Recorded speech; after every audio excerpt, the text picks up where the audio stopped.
So I went on holiday recently, had a lovely just over a week away, much needed. I've not been away since before COVID. Obviously we've opened the shop, I have to be here as much as possible, so it was nice to get away. The boys, while I was away, done very well. I'm just going to run you through what they sold in the 9 days I was away. So they sold some gold bars, a Rolex Datejust 36mm still and rose with a diamond bezel, some studs, moon cut bracelet, Franco bracelet, a pinky ring, some more hoops, some more baguette studs, 5-carat tennis bracelet. What else have we got? Rope chains, Francos, diamond cut Franco bracelets, some more fine gold bars, a Rolex Daytona, which is not a watch that we normally have in the shop very often. We got it from the Penthouse. It was a chocolate, and a blue sky dweller. So we do have access to these watches here if you want them. So that was a big sale for us. Another 7-carat tennis, so that was 2 big tennises, 2 big watches. Cartier, a 26mm Datejust and a 36mm, another 36mm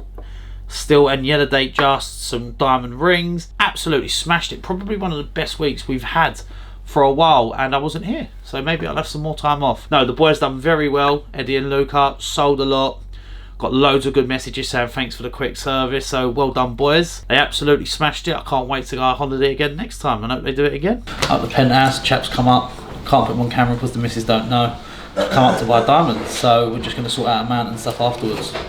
It is a 159 Emerald E SI1, very eye clean, beautiful stone. I think we've got shots of it already, so we'll put them up. Anyway, lovely. First sale of the day done, £1,200. 10-carat ring, 1 carat of diamonds. Just sold this for £1,200. I actually have a couple more of these as well, so if you are interested, drop me a message. Lovely ring, it's got a nice little bit of texture on the side. It just fits well as well, like just nice ring. So you may have seen in a previous episode, we show you how you test the gold with the different solutions. There is plenty of downsides to this. It is less accurate, and look at my finger. This is what happens when you get nitric acid on the skin. You get left with yellow stains on your finger for days, if not weeks. You look like you have a very bad smoking habit. Another reason why I need an XR machine, Judd. Thank you. Like I said, recently we've been quite busy. We've had some really good months, so that means we're selling a lot. So you know what happens when you sell a lot? You've got to buy a lot. So I'm going to go through 4 watches we've brought in the last couple of weeks, and hopefully we're here now and get them sold and keep buying in some more. So we are primarily the jewellery branch of Trotters. Even so, we still do stock quite a few Rolexes. We've got probably around, I'd say 45 to 50 Rolexes in stock, which is not bad considering we're the jewellery branch, to be fair. So I would say that's quite more than the average watch dealer, and it's the secondary part of our part of the business. So start off with 2 sports models we've got in stock.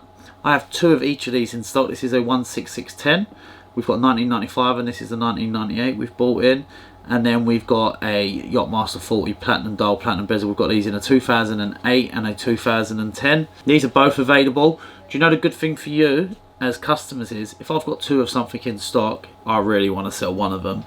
So this is up for 9250 and 9250. But look, you can go, Jake, you've got 2 of them in stock. Why don't you take this for it?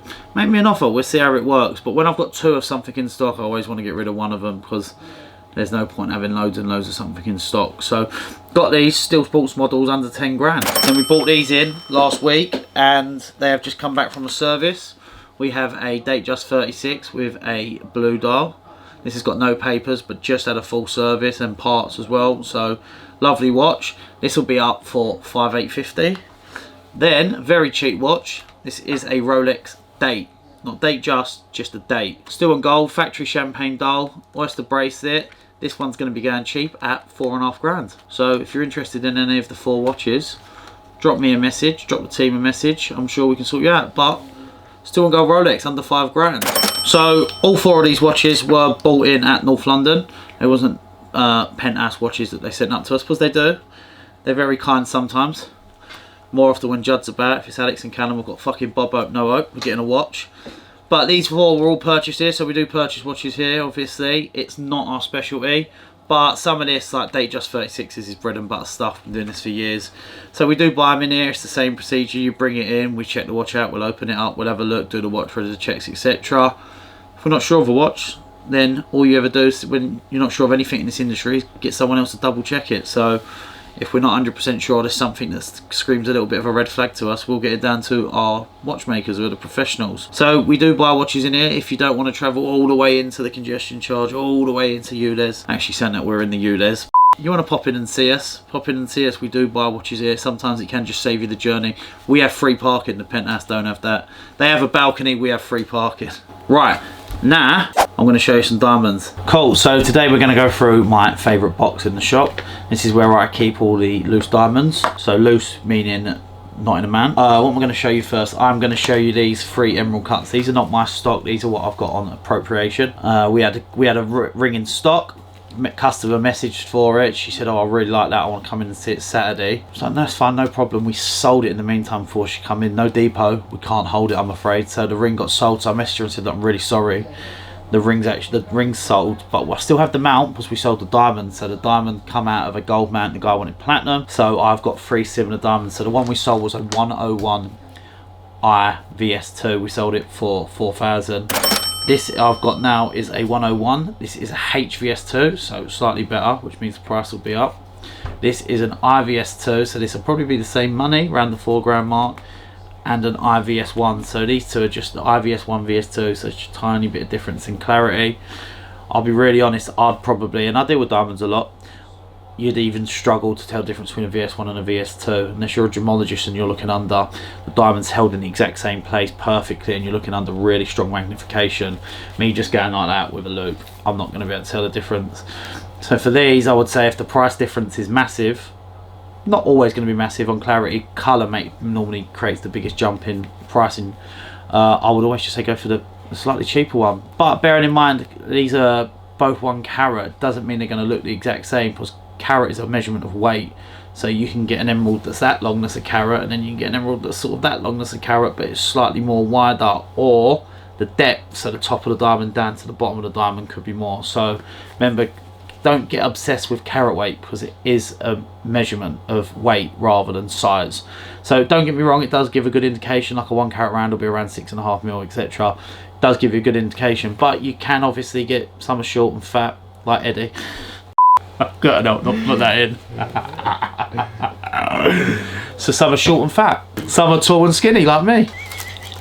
Lovely stone, emerald massively popular. I think the whole square shape, apart from Princess are becoming tougher sellers. I would say they're probably second to heart shape now in difficulty to sell. Over on emerald, I would say definitely the 2 biggest sellers at the moment. Not my favourite, I think I'm a radiant man. You can get an elongated radiant just because it's multifaceted, the facets shining, so they just scintillate a lot more than an emerald. Emeralds do look cleaner though. Diamonds come in and out of fashion. Diamonds as a whole, diamond shapes come in and out of fashion. Ovals definitely, I would say, the most popular at the moment, along with the emerald. Brilliant Rand's probably always been and always will be the best seller, and they're actually more expensive than other diamonds just because of the popularity of them. So Rands will always be, and it's just they're used in much more, they're used in jewellery a lot more, things like that. You'll find a lot more Rands out there than you will other shape. This is the IVS2. Yeah, lovely. So slight drop in colour, which will mean the price drops a little bit more. Like I said, colour's the biggest contributing factor to cost. So this is a lovely stone. VS2 on the left, my left, that would be your right, and then the VS1. So it's not really the marks that you can see, but these are like 1 grade different. So bearing in mind the VS is the clarity, it's just a hint of, for me, cloudiness in this one as opposed to this one, just a lot cleaner looking. But that won't necessarily always be the contributing factor to the clarity. It will be inclusions inside the stone. So again, look, although I said you wouldn't be able to really tell the difference, if I drop both of these on the floor now, straight away I would be able to tell the difference in what one's what. But sometimes that's not always the case, so that's why you've always got to look at every diamond, because they're all completely individual. Yeah, I thought I'd show you these. They're in store. Why not let the YouTube audience get the benefit of seeing them while they're here? If you're looking for a pear shape, I am your man. I have got pear shapes certed in all sizes. I was going to say shapes, but then they wouldn't be pairs if it was all shapes and sizes. I've got pear shapes in all sizes. What I've tried to do is get stone. I like to have something that covers everyone. Do you know what I mean? I don't feel like you should always just aim at one part of the market, because I feel like you just limit your customer base straight away. So I like to try and get big and good quality. I like to get big and lower quality for people that want that sort of flash for cash look. So I've got a 1 carat 12 DVS2. So that is obviously the best colour you can get, VS Clarity. Great stone. So then similar to that, so this is 112, and then this is a 108. I would say roughly like a H colour SI maybe. It's ungraded, so I'm torn whether to send it to GIA. Problem with that is you lose the stone for ages and ages. But look, if it comes out better than I was expecting, obviously it means more money for us. If it comes out worse, then it is essentially a loss, because then you're selling the diamond for less. Or if you're dodgy, you just sell it without a diamond and say, I think it's roughly that, I'll sell it without the cert. Wouldn't do that here. So 108, but nice. So this is what you'd call flash for cash, uncerted, fairly big, nice stone. Yeah, I feel like it's going to get like a HSI3 maybe. But there's nothing wrong with SI3. Like, you really have got to look at diamonds. Just because it says it's bad on paper, that means them inclusions are there. It don't mean they're readily available, seeable to the eye. So like, they could be really hidden, like underneath, under facets. So when a gemologist is staring at under massive magnification on its side, they're going to see maybe loads of marks at the bottom of the diamond that you're not going to see. So don't get held up by hearing VVS and all of that in rap videos. It really, really irritates me, because this diamond is lovely, truly, honestly, pretty clean to the eye. And I mean, I stare at diamonds a lot, and it's going to be so much cheaper than getting a piece of paper that says it's VS. I'm not saying don't go for graded stones, because obviously when you're up at sort of VS clarities and stuff, and on emerald cuts where maybe it's slightly easier to see or something like that, but on a pear shape like this, it's got barely any visible bow tie either. It's just a nice stone, and it's going to be so much cheaper than some of the GIA options that are DVS2, for example. This is a better diamond, don't get me wrong, I'm not saying, but what I'm saying is you should always look at options. Don't just brush a diamond to one side, because I think this is a lovely diamond. It may be as well, if it did come back lower quality, then you don't really want to stick it in a ring, because someone doesn't want to buy an SI because they hear bad, they think it's a bad word. You've got to bear in mind, SI still only stands for slightly included, so it's only slightly included. This could make, I reckon, a perfect pendant. What do you think? Drop me a comment below whether you think I should put in a pendant as is, or whether you think I should send it to GIA. You lot have a guess, I'll have a guess, and then we'll wait a few weeks and see what it comes back at. Drop a comment what you think. Send it to GIA, make a pendant, just stick it in a flash for cash ring, and I will go. If most people say send it to GIA, I will pay to send it to GIA. We'll go out to California and it will get graded, and we will see the results. So this is the 112 DVS2. Now obviously you can see a massive difference in colour. This is spectacular. It almost has like a blue undertone to it. Lovely. Now when we look at it next to the 108, definitely a massive difference in colour. But then again, some people might say there's not a huge difference. But on the clarity front, honestly, I don't see much difference. Obviously there is definitely a difference in colour, but I'm still thinking this one's going to come back. When I've looked at it under a loop, this is going to come back in the SI range. This is VS2, but probably the price different, nearly double. When 99.9% of the people look at your ring are not going to be able to look at it for a loop, are they? No one comes up to you. Always worth looking. If you're looking for a diamond or any diamond, please do drop me a message. It is the best part of my job. I absolutely love doing it. Now what I want to show you, got this one. Look at this. This is a 2.2 GVS1. Absolutely beautiful stone, love it. It's not too long and elongated, which I quite like in a pair. This, I think, proportions wise, is a lovely stone. It is available.